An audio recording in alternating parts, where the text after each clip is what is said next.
right, ladies and gentlemen, today is lecture part 2. For you in the room, I know that's a little weird, but you'll be fine. There are 2 lectures this week because it was an unorthodox week with me being out for so long. The first part is going to cover gunpowder empires and the Protestant Reformation. The second part is going to pick up at absolutism. So, on your notes, you're going to write week 7. Write week 7, please. At the very top of your notes, you're writing 1450 to 1750 in a very big sign because it's a new date change. 1450 to 1750 is a new date range of your essays. It's a big deal. Okay, I'm starting at part 2. You are starting with me. You need to go back and watch part 1 if you haven't watched part 2. Absolutism. Here we go. Absolutism is the belief that a king serves directly to God. Absolutism is the belief that a king serves directly to God, making them close to God. Underline close. What does that mean? Why is that important? Caleb, why is it important? It gives them divine right, and you cannot talk about absolutism without talking about divine right. But it makes them almost godlike, which means, can you challenge a god? No, and that's what makes this incredibly powerful. Okay, divine right. Divine right goes hand in hand with absolutism, and you need to know that. They go hand in hand. Divine right is the belief that God selected them to rule by birth. God selected them to rule by birth. Okay, so because they were put into the situation to be born, God has chosen them to rule. So who are you to challenge their authority, essentially? It's a pretty good argument. Okay, you need to know that there are 2 countries who are practicing absolutism. The first one is France. And the best example of absolutism is a guy named Louis the 14th. You need to know your Roman numerals, ladies and gentlemen. X means 10. A V with 1 next to it on the left side is 9. Okay, that's why it's Louis the 14th. 10 plus 5 minus 1 is 14, Louis the 14th. Okay, all right, and then you need to know Russia has Peter the Great. Okay, these are your 2 best examples of absolutism, and you need to be able to compare them directly because AP is obsessed with the 2 of them. Okay, so let's talk France. So your next subheading is France. You need to know the name Louis the 14th. Okay, there are a total of 16 Louis throughout French history. Louis the 14th is known as the Sun King, and you need to know that term. Sun King. What is Louis the 16th famous for? He gets his head chopped off in the French Revolution. Guys, this is like cool history here. 14th is known as the Sun King. 16th gets his head chopped off into a basket, and then the people pull it apart. No, I just wanted you to know because I think it makes the information stick a little more. All right. Or history. Or history. All right, here we go. Louis the 14th is known as the Sun King. Okay? He's known as the Sun King. He lives in a place called Versailles. This is how you spell Versailles. Okay? Anyone here been to Versailles? It's huge, is it not? It is over the top. It is every inch is gilded. Every single thing. Okay, you need to know Versailles. In AP Art History, you're also going to study Versailles. You need to know Louis the 14th is going to force all of his nobles to live there. Why would he force all the nobles to live there? Nina? So he can, like, keep an eye on them? Yeah, so he can spy on them.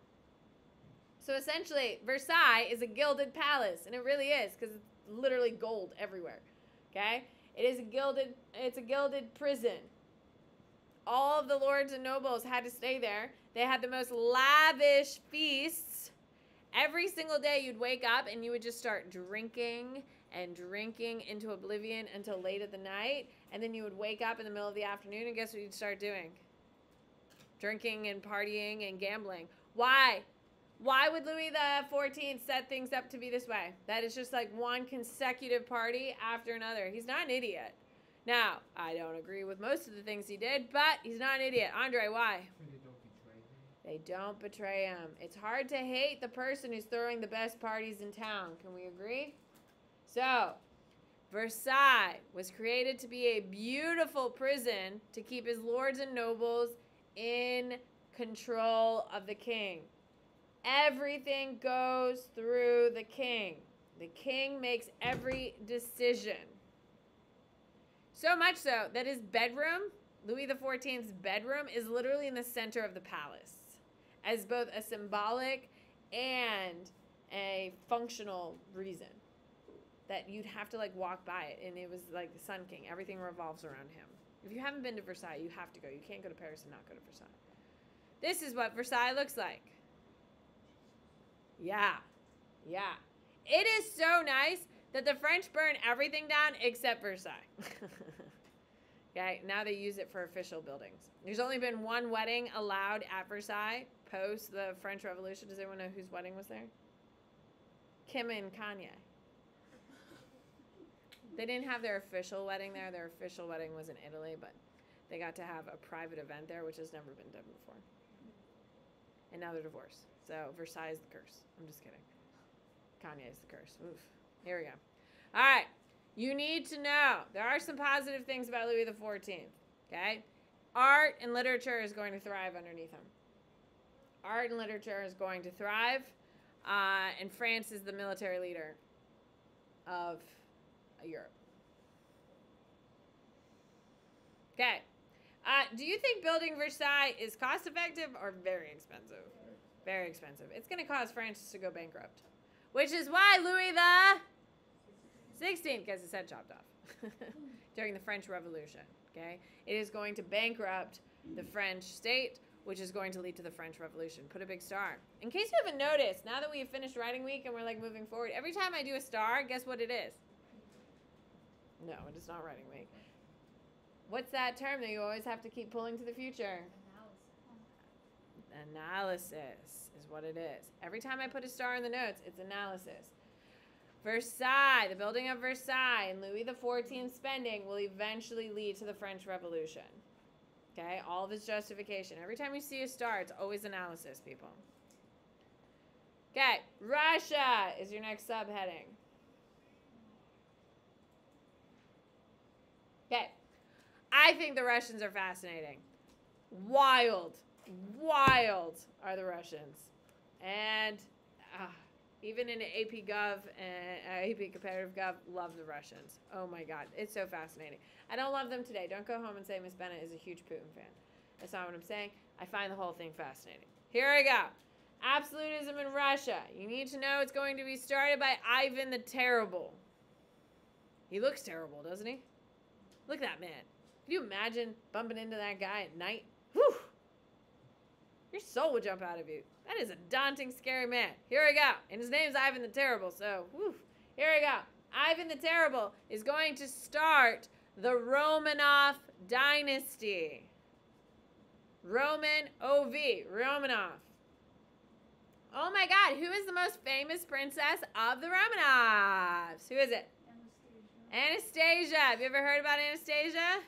There's a Disney movie about it, people. The movie is called Anastasia. Yeah, people.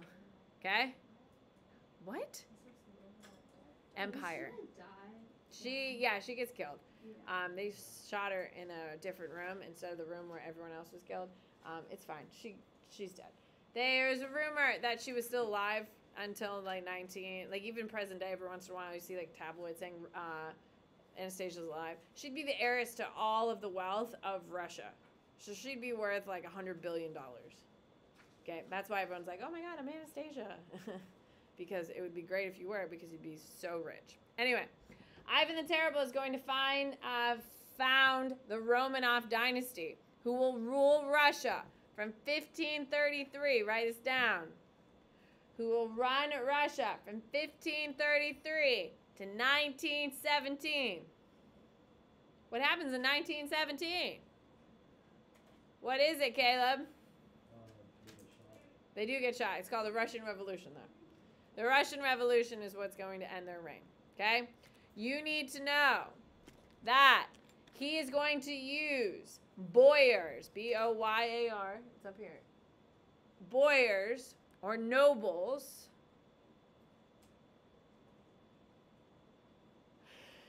to create a feudal-like system with centralized rulers.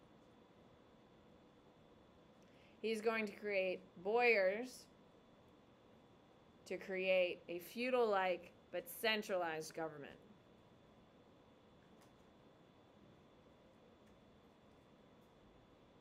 Okay. You need to know that, by the way, this is the Romanov family. Anastasia's this one. She's dead. They kill her. She just wasn't in the original newspaper photos. This whole family gets slaughtered in the bottom of a basement. Yeah, they capture them, and they go to some rural north town, and they put them in the basement to hide them. And then when it sounded like they could be conquered, they decided to shoot them. But the funny thing is, and this is kind of a spoiler, they're so wealthy. They're like the Russians. Yeah, okay. They were trying to conceal diamonds, so they sewed diamonds into their dresses and bodices and coats and all that stuff. So when the soldier shot them in the chest, what happened to them? The bullets deflected. So they had to execute them in the head because it's the only way to kill them, which is going to add to the lure of this whole execution in 1918, which we'll get closer to. But this is the original family. Okay, you need to know that the Russians are going to use serfdom until the 1880s. By the way, what year was the American Civil War? 1861. 1888 is when the Russians are still using serfs. So are they far ahead or are they really behind? They're really, really behind. Okay, you need to know that Russia is super isolated up there. Okay? Russia is very isolated because of the vastness or the size of their country. It's huge. It's the largest country in the world for a reason. I mean, look at it. If you look in the back of my map, I mean, that shit is wild, dude. It's so big. Okay? And you need to know that they're Eastern Orthodox. Most of Europe is going to be what? Catholic. Then they're going to shift to Protestant. A third of them are going to break off and become Protestant. But only like 1/16 of Europe is going to be Eastern Orthodox. So this makes them really, really unique and very special. Okay? So, all right. A couple things you need to know. You need to know the guy, Peter the Great. Okay? So you have Ivan the Terrible, and now you have Peter the Great. Peter the Great is going to start something called Westernization. He's going to try to make Russia look like Europe. He's going to try to make Russia look like Europe. So he's trying to catch them up. Okay? Why is Russia so far behind? I didn't remind you, but I've talked about this 1,000 times. Ruby, why is Russia so far behind? They're away from everything, but who held on to them for an obscenely long time? No. Mongols. Mongols held Russia for a very long time, almost 300 years longer than everyone else. So when the Mongols get overthrown by Ivan the Terrible, they're already super isolated. They're already kind of weird because the Mongols held on to him for so long. So Peter the Great is going to come in. He's going to try to westernize or make Russia more like Europe. Because which is more powerful, Asia or Europe? Which side's rising? Europe. So what he does is he builds St. Petersburg. It's easy to remember because his name is Peter. Okay? He builds St. Petersburg. Okay? And he builds it in the European style. This is a picture of St. Petersburg. I wouldn't go there now because, you know, relations between Russia and the United States aren't so great. But apparently it's like one of the most beautiful cities. Okay? You need to know that he turns the Orthodox Church under Russian control. under government control. So he makes it a state religion.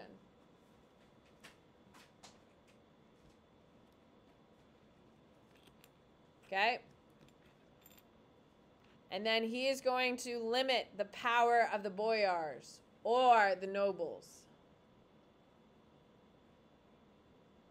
He takes a book out of the French. So what does he do? What does he make all the boyars do? Where do they all live? They all live wherever Peter is. Okay? Why does he do it?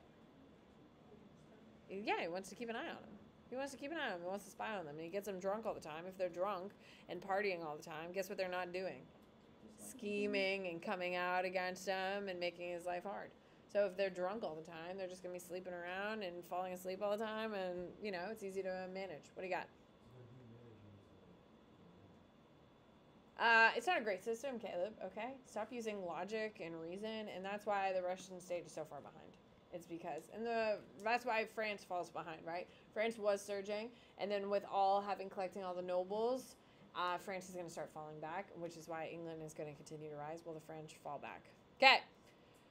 You need to know, ladies and gentlemen, that absolutism will end with Catherine the Great.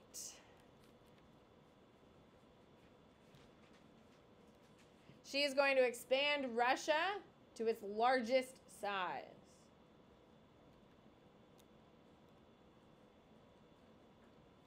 And she will end serfdom. But we'll get to her. Okay, so absolutism is best personified by France and Russia. Okay, we're going to end on a woman. Elizabeth is Catherine the Great. Okay, skip a space, center it. We're going to China.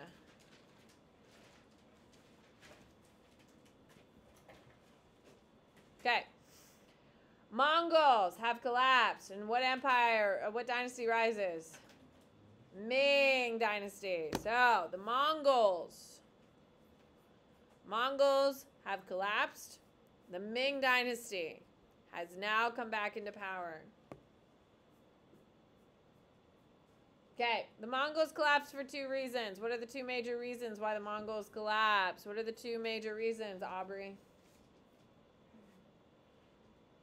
It's a pandemic. Black Plague is the biggest reason why the Mongols collapsed. And what's the second? It's a little group of people. They create a coup. What is it, Abby? White Lotus Society. Write it down. So, the real one that's carrying the weight, of course, is the Black Death. That's what's going to weaken the Mongols completely and utterly because it weakens everything. And then a little piddly group called the White Lotus Society is going to overthrow the coup and create the Ming Dynasty. Okay. You need to put a big star. The Ming Dynasty only cares about rebuilding Chinese culture.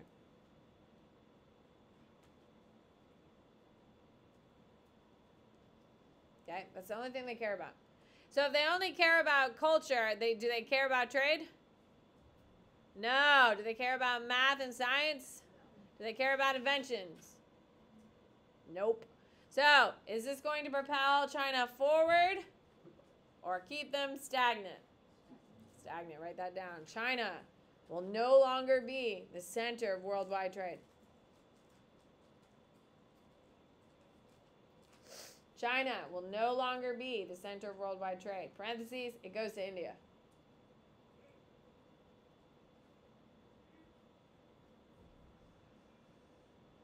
Okay, so far, in the 7 weeks we've been together, China's been the center of everything. Now, it's going to be India.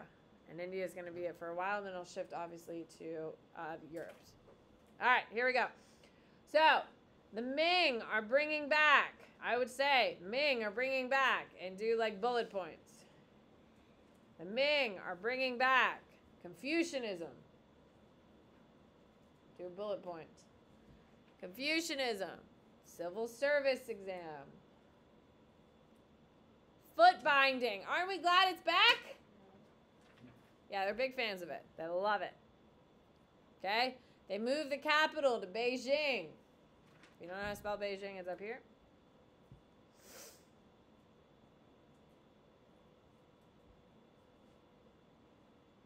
Okay.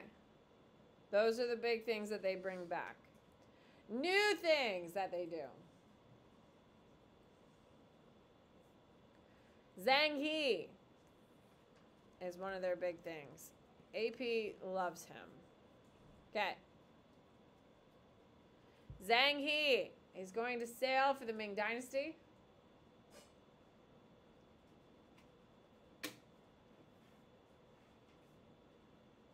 Okay.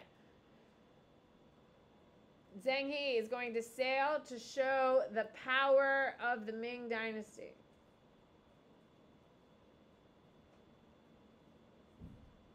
And to collect information on the rest of the world. That was the goal. Spoiler alert, it's going to fail that mission. Because honestly, I'd get distracted too. Okay, so Zhang He is supposed to go out. He's supposed to do 3 voyages. I think he only gets to do 2 because he's kind of bad at it. Why is he bad at it? Because he's supposed to go and collect scientific and mathematical stuff. But he ends up going around and collecting like cool shit. Like he goes to Australia and sees a kangaroo and brings the kangaroo back. No, they keep it alive and it literally beats up half the crew. It's amazing. He also is obsessed with giraffes. Literally has 15 of them on a boat. Multiple die on the ship because they couldn't get the necks in. Also obsessed with Swiss clocks. You know the cuckoo clocks? He's obsessed with them. By the way, any of those things that I just mentioned, is that going to help China improve their math and their science and their technology? No, but it's some cool shit. Don't you wish you had a giraffe, a kangaroo, and a cool Swiss clock? I think it'd be pretty cool. It's quite the conversation piece. That's why his voyages get canceled. Write it down. He gets distracted by stupid stuff. Yeah. But I'm sure the zoo was pretty cool with like 12 giraffes in it, though. In the Forbidden City today in Beijing, if you go to the Beijing, which I would not go right now as an American, don't go to China right now. Things aren't good. If you ever go to the Forbidden City, inside the Forbidden City, they have a clock museum. Because America and China eventually, and will be going to war at some point. Probably. All right. They have a museum filled with Swiss clocks. And who started this? Zhang He. Isn't that fun? Anyway, all right. I don't know why the AP loves him. I don't know. He's kind of a failure, and it's kind of funny. But all right. Ming Dynasty is going to end. Okay? Is going to end because of British spheres of influence. Just, you don't need to know what it is. I'm going to teach it to you once we get there. But British spheres, S-P-H-E-R-E-S, spheres of influence. Okay? Okay. Now, a couple of the big accomplishments of the Ming is their pottery is what they're super famous for. Okay? They are going to create a tribute system as well. They do conquer a little bit of territory. Not that much, but they do create a tributary system. Okay? If you're in AP Art History, you study some of these pots. So, woo. They're very pretty. Okay, if you have them, you're going to be very wealthy. Okay? All right, and then the Ming, they're going to decline. All right, so, I'm sorry. When I said the Ming are going to collapse to the spheres of influence, I'm sorry, change that. Go back and erase that or cross it off. They don't collapse to the spheres of influence. They collapse to the Qing. Q-I-N-G. Sorry. The Qing dynasty. They collapsed to the Qing. The Qing collapsed to the spheres of influence. Sorry. Qing dynasty. Okay. Skip a space, center it. Qing dynasty. Okay. Qing dynasty. You need to know it is the second foreign dynasty to rule China. Who's the first? Mongols, also known as the Yuan dynasty. Now we have the Qing. The Qing are going to be your second foreign country to rule. They are known as Manchus. You need to know that. The people are called Manchus. They create the Qing dynasty. Okay, they all had to wear these thing called cues or braids. I don't need you to write cues down. I don't need you to know that. However, do you see how they shave their head? Except to the ear line. And then from there, they grow their hair really, really long and fold it into a braid. If you've ever seen Chinese Americans when they just come from China in like the 1800s to build the railway system, when we have photography, they're all coming with these braids. Why? Because who's in power? The Qing. The Qing dynasty is the last dynasty of China. Write it down. It is the last dynasty in China. And it will rule until 1911.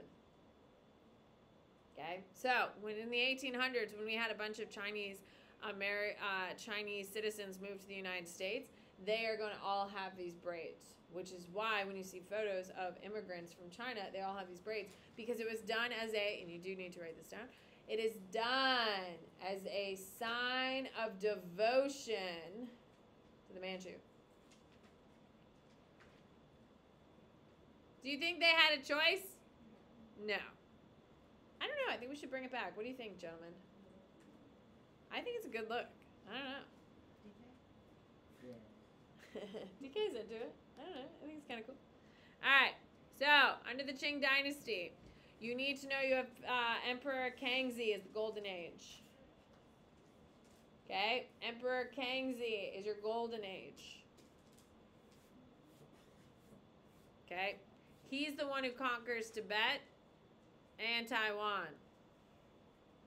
Today, in 2023,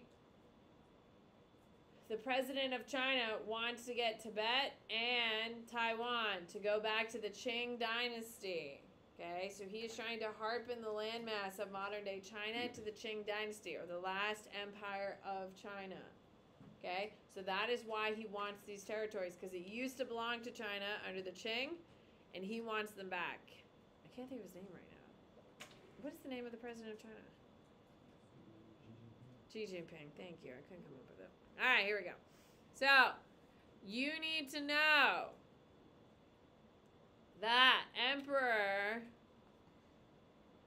the big thing you do need to know, money is going to become incredibly tight in China because they're not focusing on trade as much. They're focusing on conquest.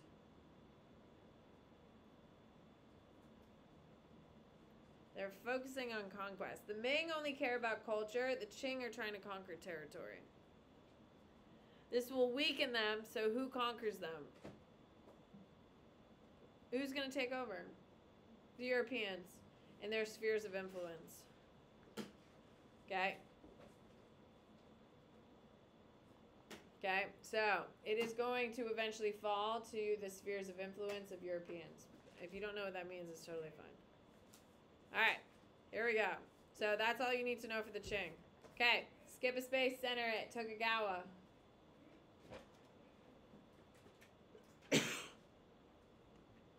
Have we talked about Tokugawa? Ooh, this is so fun. Okay, Tokugawa shogunate, parentheses, Japan. Write it down. Shogunate. Shoguns. I went to Japan this summer, and it was awesome. All right, here we go.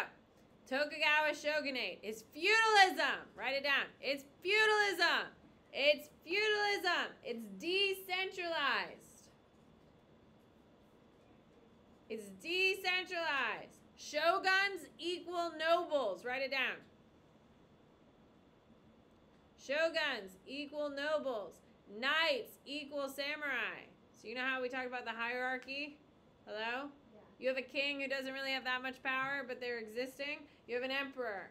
Then you have your shoguns. Then you have your samurai. Then you have your peasants. Okay? That's how it works.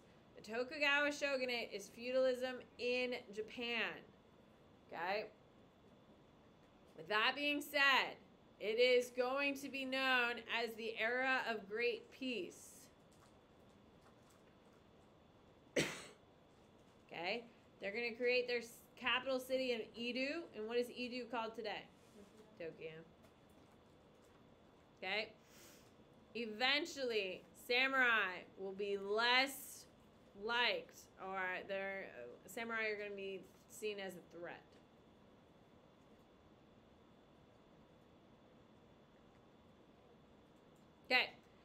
Positive things about the Tokugawa. Art and poetry are a huge deal.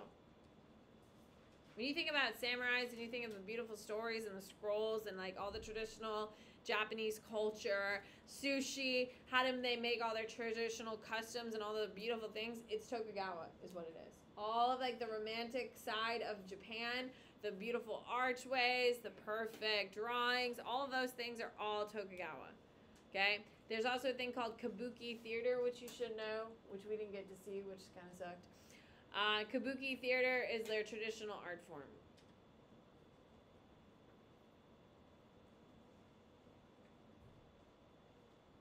Okay. All right. So, the Tokugawa. You need to know Japan is a monoculture. Even today, what is a monoculture? There's only one culture, and they only care about Japan. You have to speak Japan if you have to speak Japan. Fantastic. It's great. You have to speak Japanese if you live in Japan. Is everyone clear? All the documents are in Japan. School is only taught in Japan. It's a monoculture. With that being said, when Europeans start arriving and start bringing Christianity, write this down, Christianity threatens Japan's monoculture.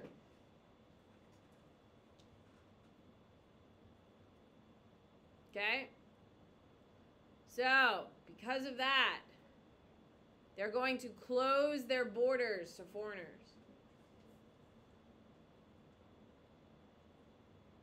Because they're trying to protect their culture and their arts and their heritage. So, under the Tokugawa, they're going to close their borders because of Christianity. Because of the Jesuits walking around. All right. I don't care if you know anything about Korea at the moment. We'll come back. Perfect. You're it. That's it. Isn't that nice? Well, that's part 2. That's not part 1. Do you want me to start part 1? Oh, we can do it. I've been gone for 3 days. You can handle it. All right, here we go. So, because you're in part 2, I am going to start at part 1. Okay, your next heading is going to be Gunpowder Empires. Okay, your Gunpowder Empires are Ottomans. You need to know they're the largest and longest lasting. Then you have Safavids. Yeah, they're unique Shiites. They're also the shortest existence. Okay, and then you have the Mughal. You should know they're in India. And they are the wealthiest.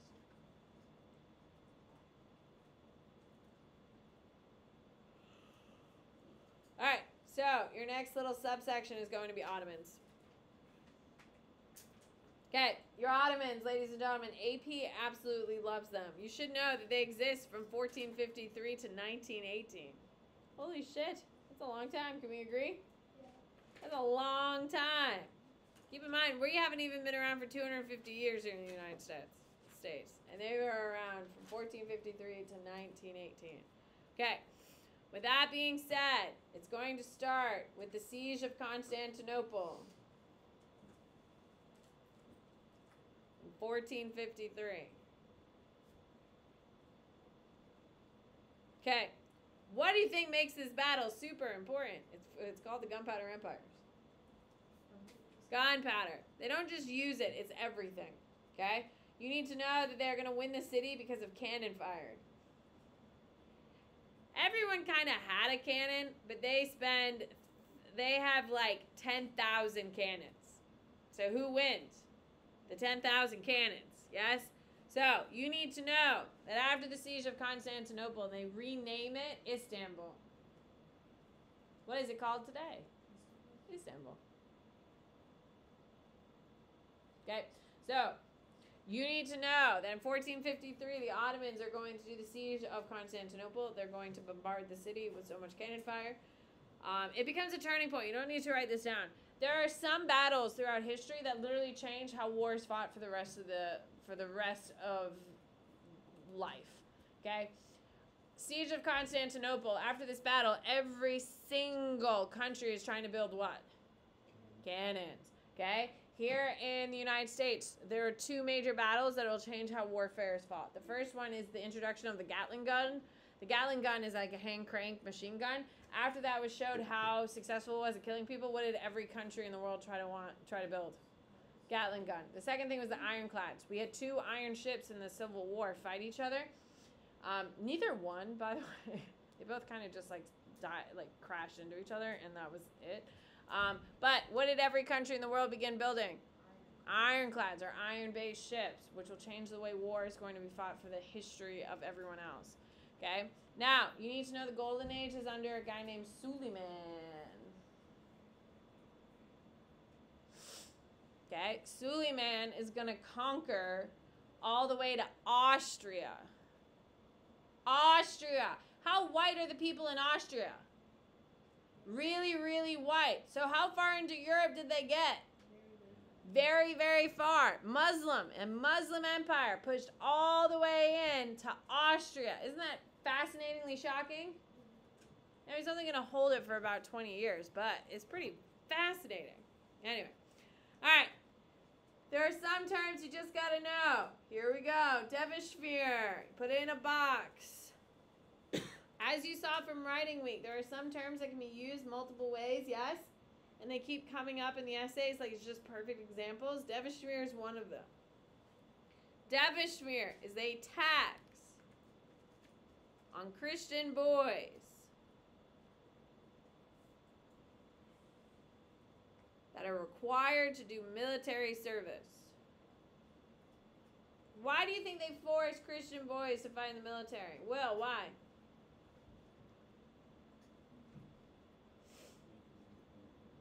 I can't hear you well. What? Yeah, they didn't like Christians. So where did they put the Christians? In the front or the back? In the front, yes. Hey, we don't really like these groups of people because we're an Islamic empire. So we'll put the Christians in the front so all the bullets will be absorbed by them and the Muslim kids will be fine. But it backfires. Write this down. The Christians prove themselves to be incredibly brave.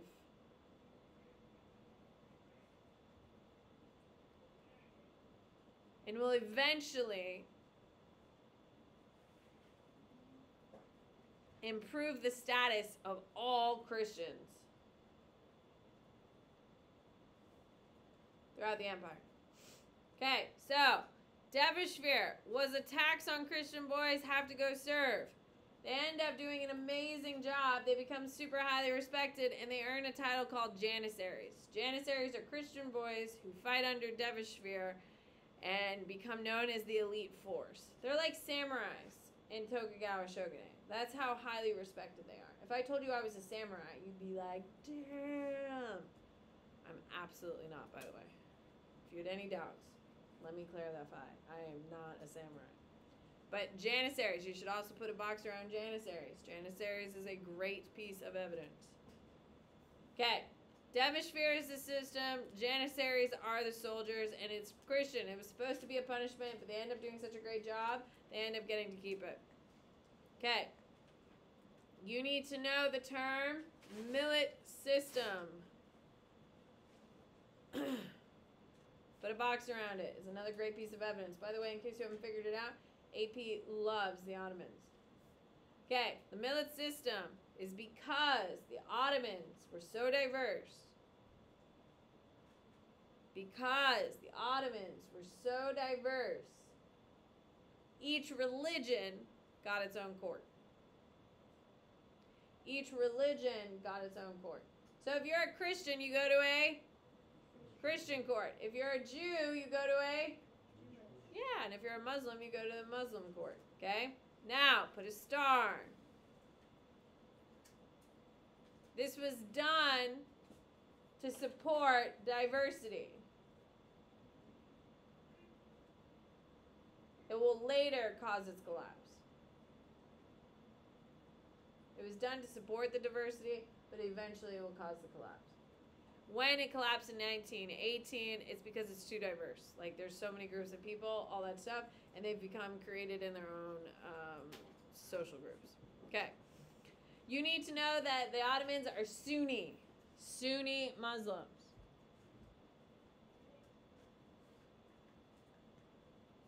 Okay? They're going to decline for 2 reasons. We're going to be talking about them for a while, so you don't need to. But they decline for 2 reasons. One, they're too diverse. They don't have a unifying thread between them. Happy Thursday, Slant.